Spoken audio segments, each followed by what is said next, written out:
Important dispositif de sécurité ici, place du 1er mai, avant que ne démarre cette nouvelle journée de marche lancée par l'opposition. Alors évidemment, il y a des dizaines et des dizaines de fourgons de policiers et ça renvoie à ce qui s'est passé la semaine dernière, samedi dernier, avec une précédente marche qui était organisée.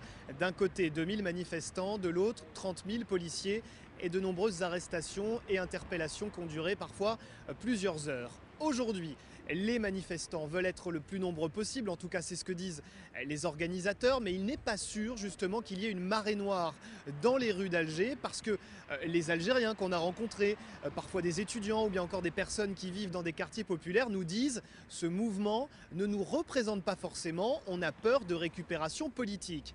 Dans ce pays, on ne demande pas forcément la destitution du président Bouteflika, à la différence de l'Égypte ou de la Tunisie, il y a plusieurs revendications, plusieurs colères. Problème de logement ou bien encore d'emploi, problème de reconnaissance des diplômes. C'est donc plus difficile pour l'opposition de fédérer dans les rues.